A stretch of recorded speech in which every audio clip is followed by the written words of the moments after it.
benefit of legacy giving. The benefit of legacy giving. And years ago, I heard a pastor talk about, he used this phrase, he said, we live to give.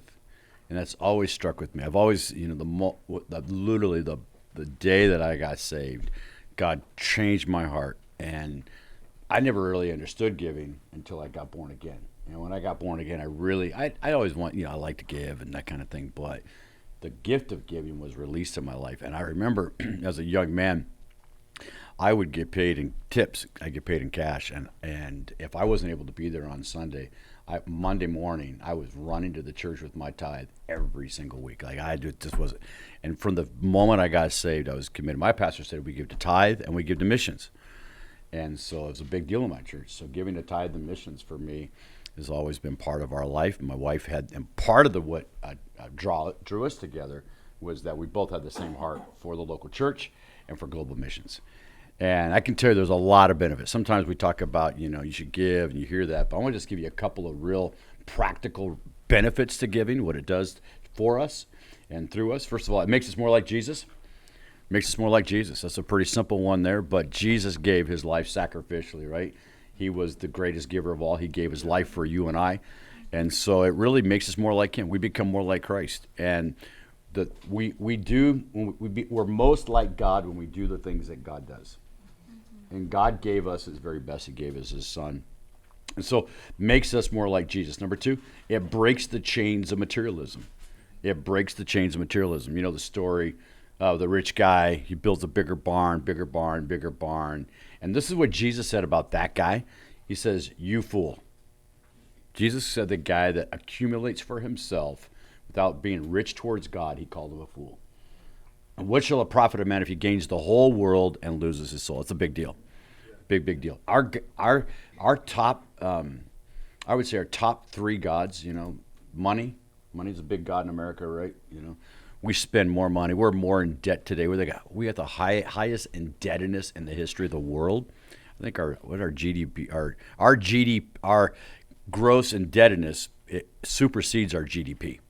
I mean, it's just insane. It's absolutely insane. There's a payday someday. Yeah. Someone's got to pay that, right? So I'll be out of here. You guys will still be paying on it. But it'll increase. God will increase your resources. God will increase your resources to, what does it say there?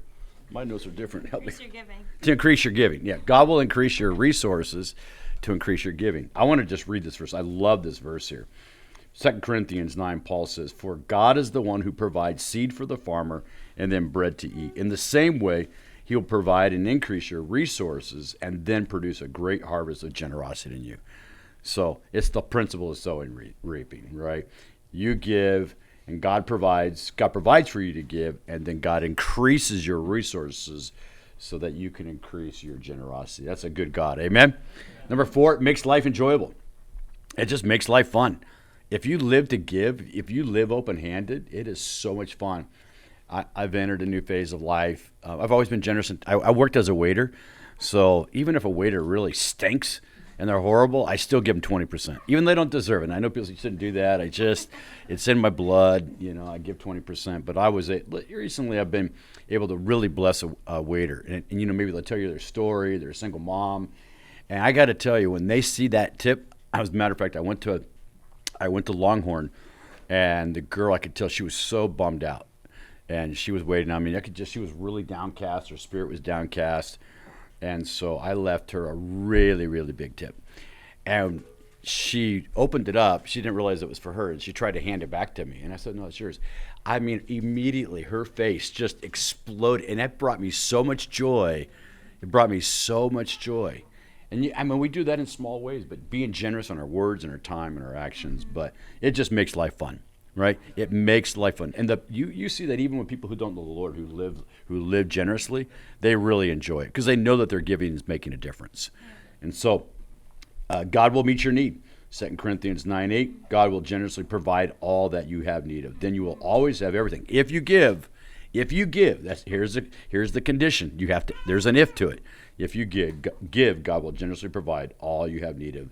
Then you will always have everything you need and plenty left over to share with others. Number 6, the gospel is advanced. Big deal. big deal. Gospel advance, right?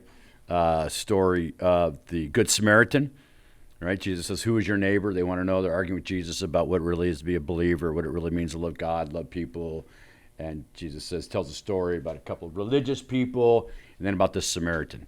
And Samaritans in Jesus' day, even to this day, and you go to Israel, man, the Arabs and they weren't Arabs then, but they were the Samaritans. But the Arabs and the Jews that live in the same area, they do not get along at all. And they didn't get along back then. So this little issue we got in the Middle East, it's not like the last 30 or 40 years. This goes back thousands of years, right? This goes back to Jacob and Esau, right? It goes back a long, long, long time. So he says, brings the guy he's beat up, takes him to the innkeeper. And I want you to hear this. He says, he hands the innkeeper 2 silver coins, telling him, take care of this man. And if his bill runs higher than this, I'll pay the next time I'm here. 2 things that I knew about that guy. He had cash, right? He had cash, and he had good credit. And that's a big deal. This guy had cash, and he had good credit. And because of that, he was able to advance the gospel. The gospel was advanced through that man's life because he really demonstrated the life of the kingdom. Love wins. Love wins every time. Number 7, we store up eternal rewards. Here's the deal. You can't take anything with you, but you can send it on ahead. You can send it on ahead. And you will give an account for your life, right? Every once in a while, recently, I had a dream, and I heard the Lord say, Eugene Smith, give account for your life. It made me nervous. I'm not going to lie to you. Because we are going to be held accountable for our words, for our actions, for our deeds, right? We will. There is a day. There's rewards for the believer. For the unbeliever, there's eternal punishment. But for the believer, God has a reward system. And I don't understand how that works, but there is a reward system in God's heaven. And so I want to encourage us today. Jesus said, don't store up treasure on earth where moth and rust does destroy, but store up treasure in heaven where moth and rust cannot destroy, and thieves do not come in and break in and steal. Store our treasures up in heaven. And so we're sending on ahead. And when we live generously, we give generously, we're making a difference, not only in this generation, but in generations to come. And so I want to just encourage you with that. I got 3 challenges for us today. Live sacrificially. Live sacrificially. I know each of you in the room here. I know you do this. I would just want to encourage you. The widow, man, she gave out of her poverty. When Jesus saw it, he said she gave more than all of them. They gave out of their abundance. She gave out of her lack and poverty. Mm-hmm. And so I challenge you, just stay on it. Stay living sacrificial. Number 2, give faithfully. Malachi 3:10, you guys know the verse, bring the whole tithe in the storehouse. Paul talks about setting aside a portion every week. We need the faithful giving of God's people. You guys giving faithfully of your tithe, and then above the tithe, giving to legacy or giving of your offerings enables the mission to continue to go forward here. And then expect God's blessing. Expect God blesses. You just Google all the verses on how God blesses people who give. There's a lot of promises of God. And so when you pray, believe, right? When you pray, Jesus said, believe that God is going to hear. And when you give, believe that God rewards those who diligently seek him. And so God rewards us. God will bless us in every way so that we'll have enough for every need. We reap only what has been sown. We reap the same kind as we sow. We reap in a different season than we sow. We reap more than we sow. We reap in proportion to what we sow. We can't do anything about last year's harvest, but we can do something about this year's. So last year's over. We're going to go over some numbers and what we've done previously, but we're continuing. We keep this lifestyle of generosity. We keep sowing, we keep reaping. We keep sowing and reaping. Rick Warren, I just recently heard him. He was talking. He said, "When you have a need, sow a seed. When you have a need in your life, don't shrink back. Come on, don't shrink back. Right? We have a need." Jeremy, I love partnering with Teen Challenge, and he's going to share with us in just a few minutes here some of the needs of Teen Challenge. But I love supporting Teen Challenge, and I love supporting our missionaries.